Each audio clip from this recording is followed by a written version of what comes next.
Pemirsa, ribuan peserta antusias mengikuti sepeda santai atau fun bike yang digelar Korem 163 Wirasatya di lapangan Makorem Denpasar. Fun bike untuk menyambut HUT ke-55 Korem 163 Wirasatya dilepas Kasdam 9 Udayana, Brigjen TNI Made Sumatera.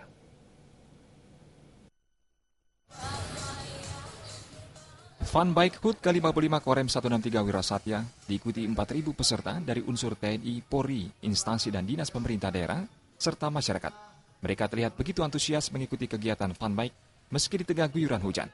Fun bike mengambil start di depan Makorem 163 Wirasatya Jalan Sudirman, melewati Jalan Puputan Renon, Cok Agung Tresna, Drupadi, Hayam Muruk, Surapati, Letda Mariputra, dan finish kembali di lapangan Makorem dengan menempuh jarak sejauh kurang lebih 8 km. Komandan Korem 163 Wirasatya, Kolonel Infantri Nyoman Cantiasa mengatakan, fun bike ini merupakan kegiatan rutin tahunan yang digelar untuk menyambut HUT Korem 163 Wirasatya.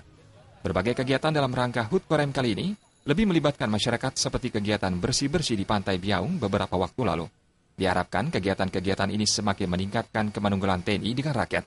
Kolonel Infantri Nyoman Cantiasa juga mengatakan, HUT ke-55 Korem 163 Wirasatya dimaknai sebagai pendorong bagi TNI dan rakyat agar mampu memecahkan berbagai masalah di Bali di bidang ketertiban, keamanan, dan kenyamanan. Perhatikan tadi pada saat kita start, banyak masyarakat yang antusias untuk mengikuti kegiatan fun bike.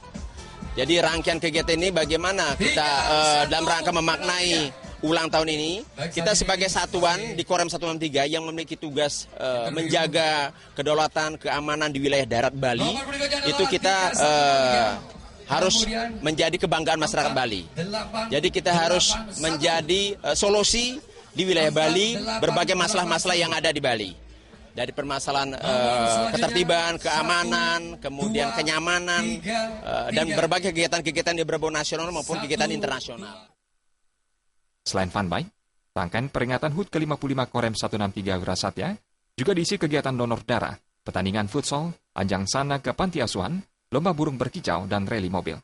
Fun bike kali ini menyediakan hadiah door prize dengan hadiah utama sepeda motor dan sepeda gunung, serta hadiah menarik lainnya. Karena ulang tahunnya yang ke-55, kalau saya tanya, ya, kekuatan 55. Supariana dan Yudi Part